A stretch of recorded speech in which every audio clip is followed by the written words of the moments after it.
नमस्ते दोस्तों। आज मैं एक ऐसे वैज्ञानिक के बारे में आपको जानकारी दूंगा जिसके बारे में जब मैं रिसर्च कर रहा था तो मैंने कभी नहीं सोचा था कि मैं इस व्यक्ति के बारे में कोई वीडियो बनाऊंगा।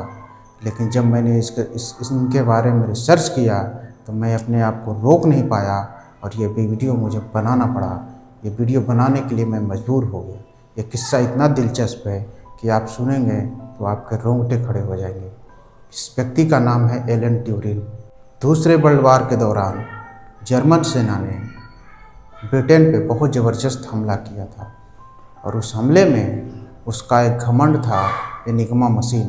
एनिग्मा मशीन अपने सैनिकों को यह निर्देश देता था कोडिंग में, जिसे तोड़ पाना उस समय के हिसाब से लगभग असंभव था।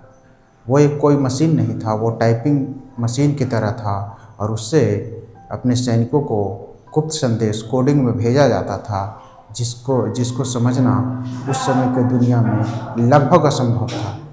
उस मशीन में जब ए दबाया जाता था तो कोड बदल के कभी वाई लिख दिया जाता था, कभी जेड अगली बार दबाने पे वो जेड बन जाता था। इस तरह से हज़ारों कम्बिनेशन, लाखों कम्बिनेशन बन जाते थे और वो कोड को तोड़ना उस समय की दुनिया में लगभग असंभव। ब्रिटेन पूरा परेशान था। ऐसे में ब्रिटेन ने एक गुप्त संगठन बनाया और एक रिसर्च सेंटर बनाया। उसमें अपने देश के सबसे तेज वैज्ञानिकों को, शतरंज खिलाड़ियों को, सबसे तेज दिमाग को इकट्ठा किया और उसको ये जिम्मा दी गई कि जर्मन कोड को आप तोड़ के बताओ। उस टीम का लीडर बने एलन ट्यूरिंग।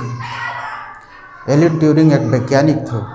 सब लोगों ने मिल के उस कोड को डिकोड करने के लिए दिन रात पसीना बहाया, लेकिन वो कोड टूटने से रहा। वो कोड टूट ही नहीं सकता था। उस टीम के हर व्यक्ति ने यह हार मान लिया कि अब ये कोड टूटना संभव नहीं था, क्योंकि जर्मन सेना जो कोड भेजती थी उसको हर 24 घंटे के बाद रात 12 बजे वो कोड को बदल दिया जाता था और दिन भर का उनका किया हुआ मेहनत पूरा बेकार हो जाता था। ऐसे में सारे वैज्ञानिक, सारे लोग, जितने भी उस समय ब्रिटेन के सबसे तेज ब्रेन थे, वो सब हार मान चुके थे और ये सोच लिए थे कि अब ये कोड टूटना संभव नहीं। तभी एलन ट्यूरिंग ने ये समझ लिया कि अगर किसी मशीन को हराना है तो उसका जवाब मशीन ही हो सकता है। मशीन को हराने के लिए दिमागी इंसान इतना सक्षम नहीं है कि वो मशीन को हरा दे। और इसी सोच के कारण उन्होंने एक नया मशीन का बनाया जिसका नाम था बॉम्ब। बॉम्ब भी एक मैकेनिकली मशीन था जिसने हज़ारों कोडिंग के कम्बिनेशन को समझने की कोशिश की, लेकिन फिर भी वो मशीन ये समझ नहीं पा रहा था कि जर्मन सैनिक जो अपने सैनिकों को कमांड दे रहे हैं, कोड में कमांड दे रहे हैं, वो कैसे टूटेगा। आखिर फितरत होती है इंसानों की गलती करने की, और वही गलती जर्मन सेना ने की। हर सुबह जर्मन सेना कोड में अपने सैनिकों को मौसम की जानकारी देते थे और हिटलर की जय जयकार लगाते थे। इसी बात को एलन ट्यूरिंग ने पकड़ लिया। अब उसने अपने मशीन को सिर्फ इस बात को समझने के लिए, इस कोड को तोड़ने के लिए लगा दिया कि जर्मन सेना जो जय जयकार हिटलर का बोलता है और वेदर, उसका आप डिकोड करके बताओ। एलन ट्यूरिंग के मशीन ने यह काम बहुत ही आसानी से कर दिया और वेदर और हिटलर के जय जयकार के कोड को डिकोड कर दिया। और जैसे ही ये कोड को डिकोड किया, जर्मन की पूरी मैसेजिंग डिकोड हो गई। और इस तरह से एलन ट्यूरिंग ने उस समय जर्मन के घमंड को तोड़ दिया। लेकिन इस डिकोडिंग को ब्रिटिश सेना ने गुप्त रखा। सबसे बड़ी समस्या तब आई जब उस कोडिंग में ये पता चला कि जर्मन सेना ब्रिटेन के एक जहाज़ को डुबोने वाली है।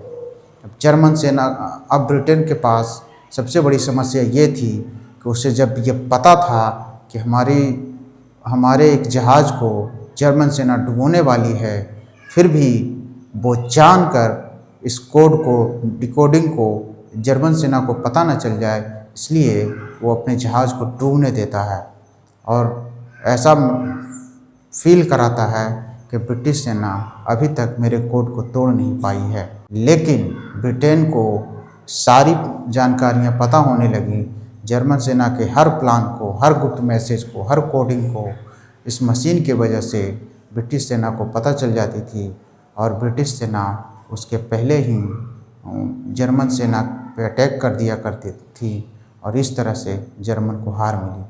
ब्रिटेन को पहले से ये पता चल जाता था कि जर्मन की पनडुब्बी कहाँ है, जहाज़ कहाँ है, लेकिन इसको गुप्त रखा गया था और इसका योगदान जाता है एलन ट्यूरिंग की। लेकिन एलन ट्यूरिंग जितने बड़े वैज्ञानिक थे, उनके साथ एक बहुत बड़ी कमी ये थी कि वो समलैंगिक थे और उस समय ब्रिटेन में समलैंगिक एक अपराध था और अपराध होने के कारण उसमें ब्रिटेन ने उनको रासायनिक रूप से नपुंसक बना दिया। नपुंसक बनाने के कारण वो मानसिक रूप से टूट गए और वो इस दर्द को झेल नहीं पाए और उन्होंने ब्रिटिश के अपमान और उनको नपुंसक बनाने के कारण वो इस दर्द को, इस मानसिक प्रताड़ना को झेल नहीं पाए और साइनाइड खाकर अपनी जान दे दी। उनकी ज़िंदगी का ये दुखद अंत हुआ।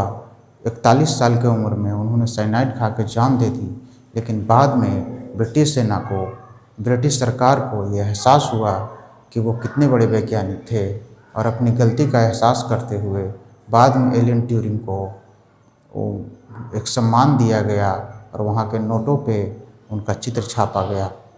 अब मैं अगले वीडियो में आपको बताऊंगा कि यही एलन ट्यूरिंग, इनकी सोच, दूरदर्शिता सोच कितनी आगे थी। इन्हीं की वजह से एआई का बाद में आर्टिफिशियल इंटेलिजेंस का जन्म होता है। और मैं आपसे वादा करता हूँ कि नेक्स्ट वीडियो में मैं आपको ये बताऊंगा कि आर्टिफिशियल इंटेलिजेंस के पीछे भी एलन ट्यूरिंग का दिमाग था। तो आप नेक्स्ट वीडियो देखना ना भूलें। जानकारी अच्छा लगा हो तो वीडियो को लाइक करें, शेयर करें और सब्सक्राइब करें। थैंक यू, धन्यवाद।